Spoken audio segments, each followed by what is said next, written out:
Hey, good afternoon, everybody. This is Brittany with the Seniors Blue Book, and today I am joined by Patricia from Inspired Living and Bang from Seaside Springs. How are you, ladies?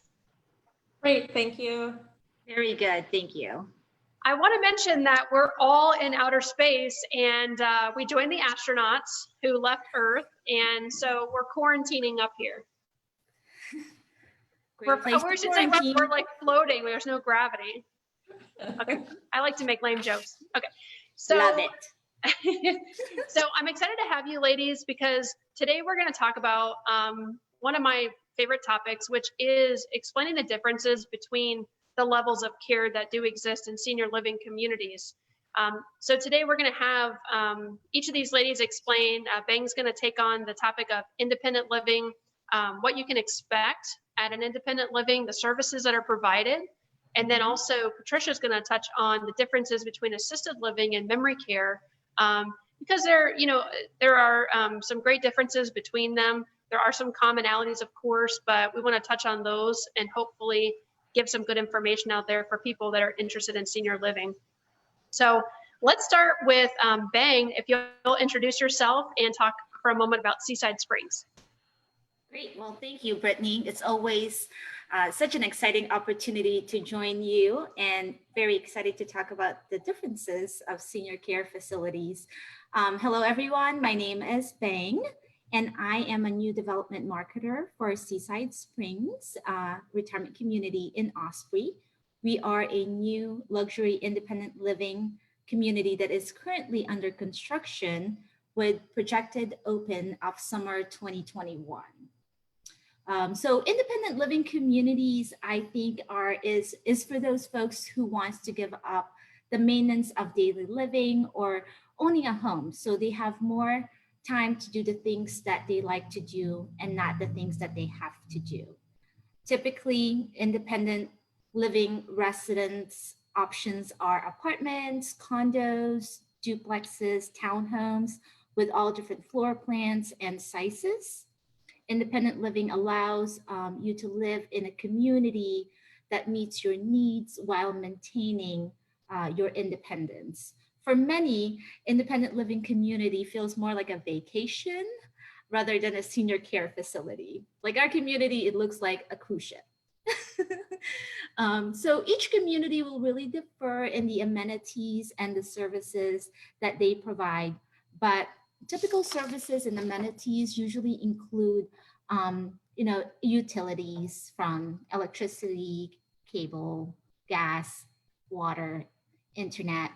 Also includes dining plans, housekeeping services, transportation if they need them, social programs. And then when it comes to activities, amenities can include fitness center, multiple on-site dining options, theater, library, billiard rooms, art studios, game rooms. Here at Seaside Springs, we also offer additional services such as salon services, general store, part-time banking, home care services. So the biggest benefits of independent living is that independent living communities are designed with everything seniors need to live independently, comfortably, and safely. You are surrounded by like-minded adults with similar ages who want to live amongst each other, more importantly. And the opportunities to socialize is huge. Living in an IL naturally causes scenarios that promote friends, and regular socialization. They have a common dining area that allows you to enjoy meals with your neighbors. They also offer activities like day trips, dances, classes, that makes it easy to join a network of seniors. Also, social connections really help our residents feel young and active. You don't have to worry about maintenance of your home. You no longer need to worry about the endless maintenance. You'll have extra time to do the things that you have to do or that you want to do. And then of course, also peace of mind is huge. Independent living gives you and your family peace of mind knowing that you don't have to worry about your safety and your health. Lastly, Typical independent living communities do not have medical on staff. However, such as doctors and nurses. At Seaside Springs, though, we understand that our residents may need some additional medical care or personal care services while they live with us. So we're partnering up with a third-party home care provider that will be available for them, but so our residents will hire the care that's right for them at an additional cost. I think this covers it.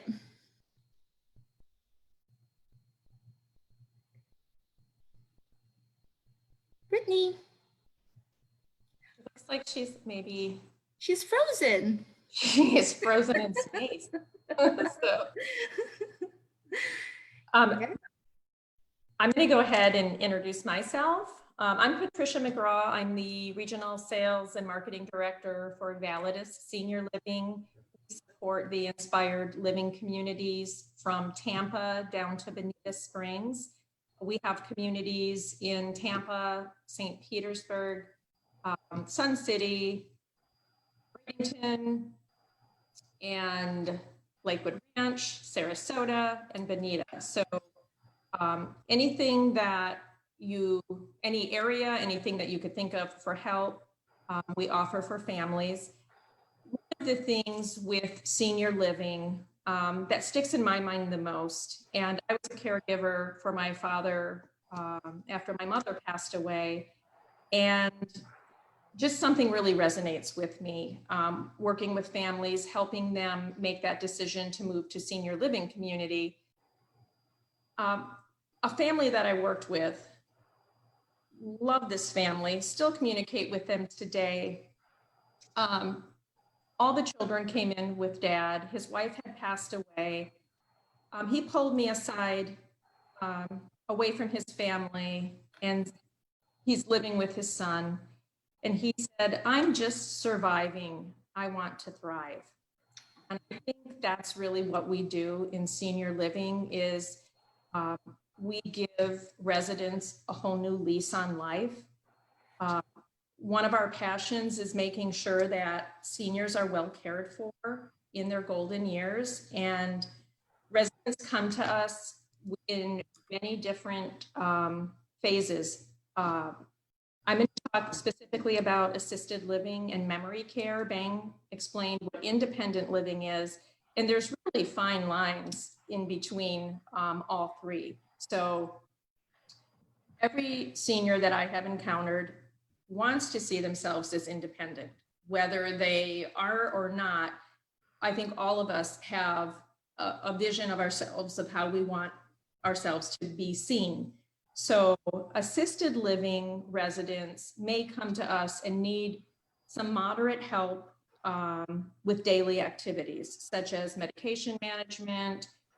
They might be a little unsteady, so they might want somebody to stand by in their apartment when they're showering. But the same social activities are available, whether it's independent, assisted living, or memory care. I don't know if Brittany's coming back, but Bang, we're just going to roll with it. Yeah, it's going well. All right, so we'll continue on. Hopefully she'll join us and she hasn't just floated off somewhere into space. But so assisted living would be kind of that point where maybe being at home is a little bit too much. Children are coming over, helping with meals. Another big part of it that I think Bang touched on is just senior isolation, and being alone is not healthy for anybody. The social activities that are available in the communities, whether it's assisted living or memory care, are phenomenal, and they are specifically designed to help our seniors thrive. So whether it be social, emotional, spiritual, physical, there's something for everybody to lead a very purposeful life. When I was a caregiver for my father, I started to notice, and that's when I really became totally entrenched in the senior living industry, was that he was bored.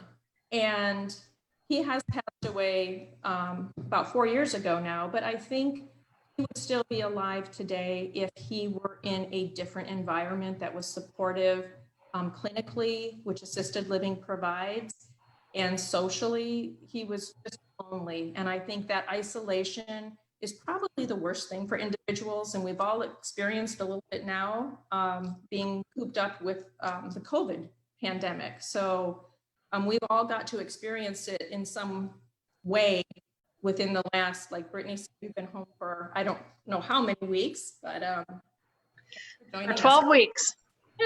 Thanks for joining us. And I'm us. back. Gravity pulled me off the call, and I think the weather disconnected me. So thanks for keep on going.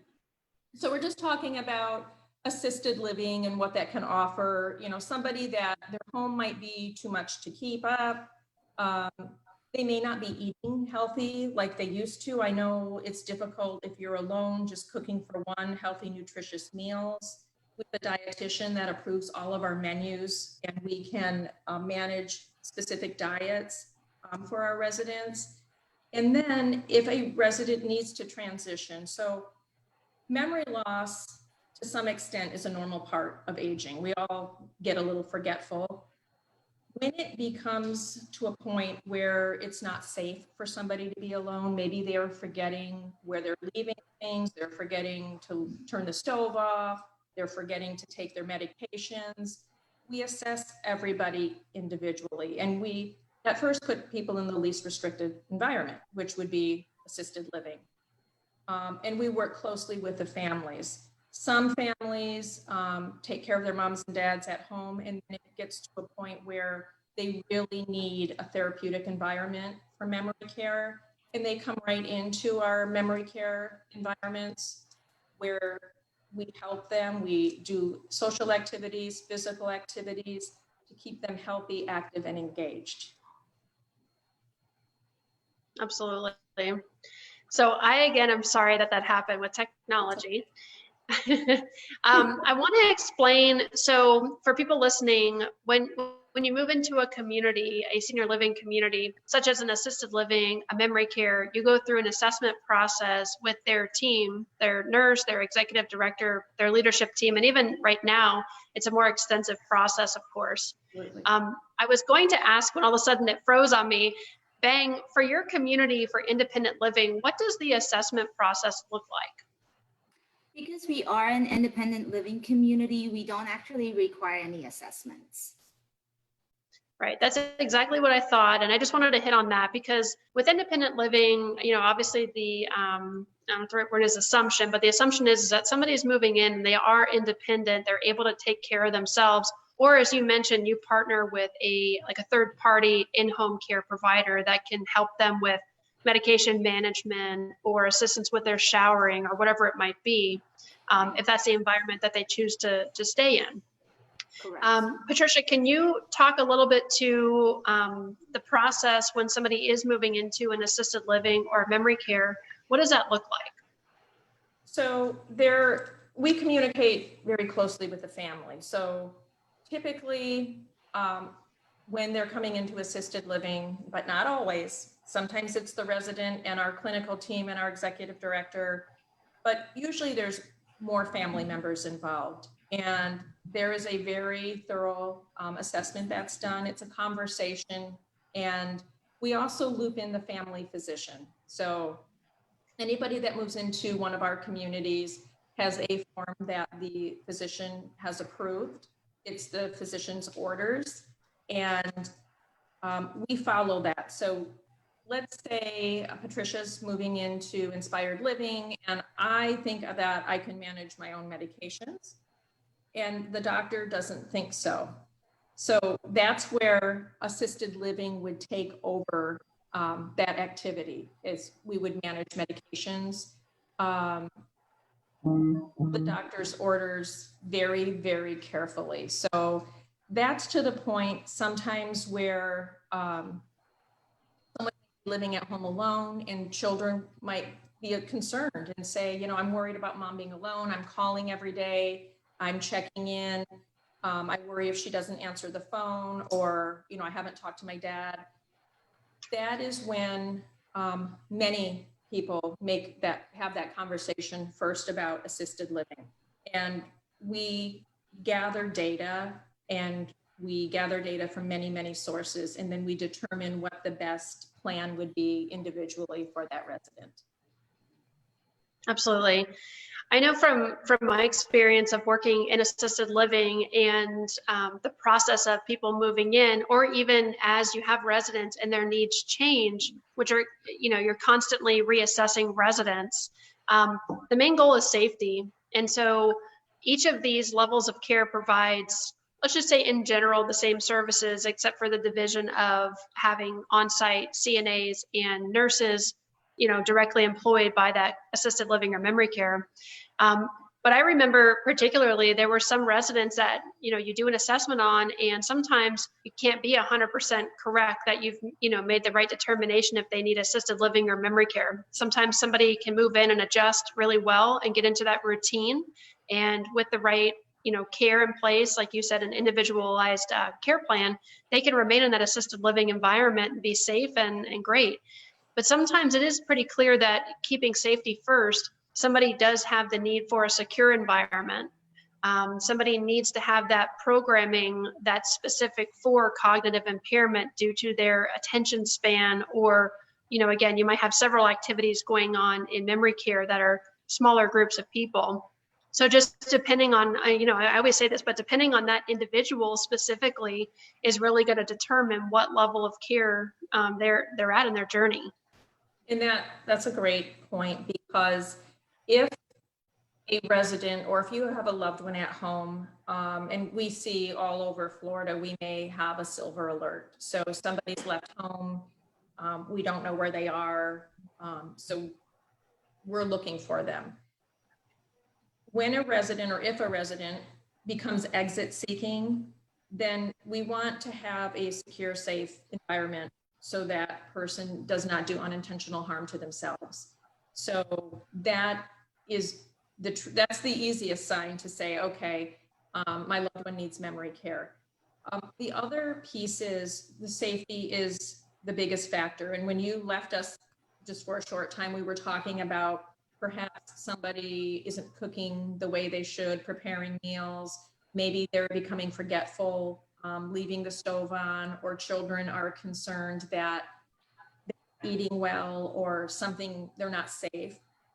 That's usually one of the first calls that we get. It's an extreme measure when there is a silver alert and somebody's drove off and the family can't find them, because the statistics of finding somebody are not good. So we encourage families to investigate early. Sometimes there's signs and people want to dismiss it, or, mom just doesn't feel good, dad's just having a bad day. When you repeatedly see signs and symptoms of memory impairment, you want to reach out to a professional, and we want our loved ones in a safe, secure environment. So you and I have worked together. I've worked with families, and it's heartbreaking when they delay a decision and then the outcome is not what they had hoped it would be. So educating yourself on the differences. Independent living is great. It is a point where enjoy your golden years. Take away those things that prohibit you from having fun, home maintenance, meal prep.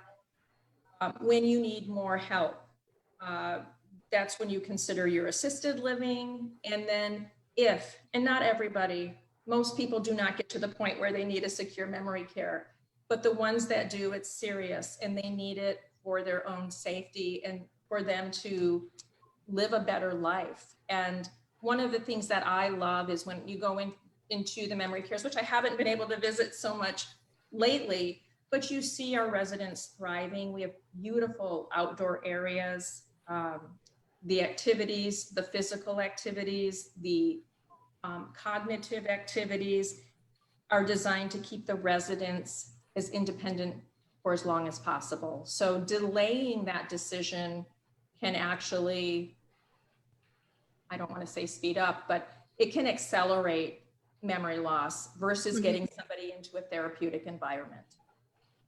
Exactly. I remember when I worked at a community that offered memory care, a lot of the time, or I should say probably statistically 90% plus, probably should have come to us a year, 2 years earlier. But I know this, I mean, it's all, I think, bred within us that we want to take care of our loved one the best we can for as long as possible, keeping them at home.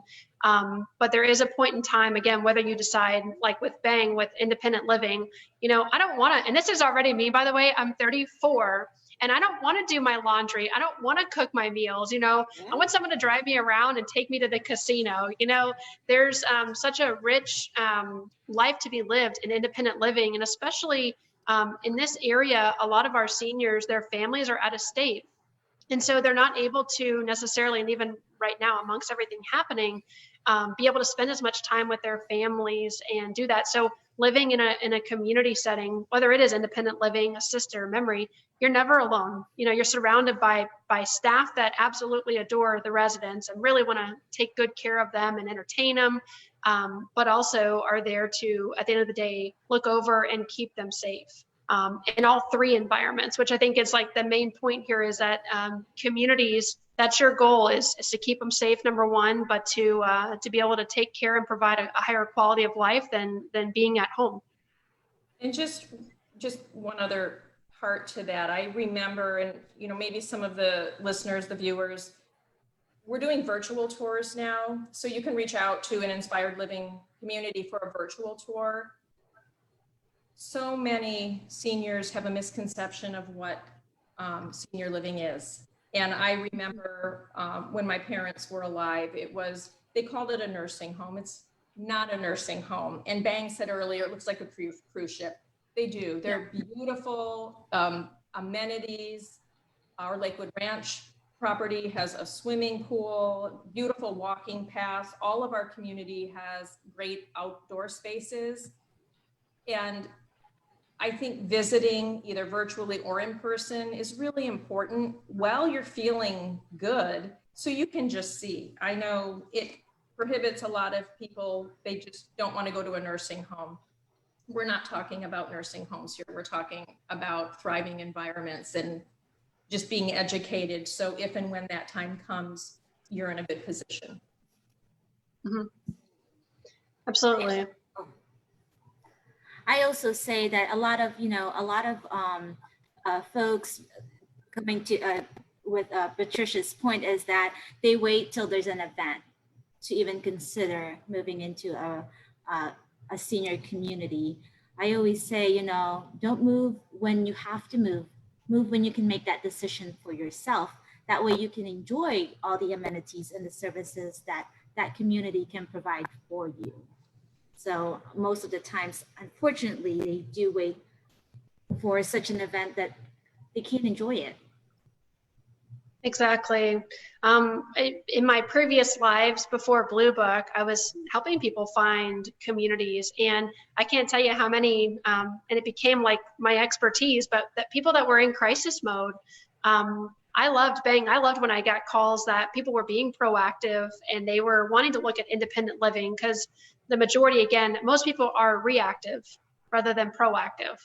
And so, like you ladies are saying, and for people that are listening, do your homework, get to know, you know, your area. If you're going to be retiring in Sarasota or parts, wherever you're going to be retiring, Florida is amazing though.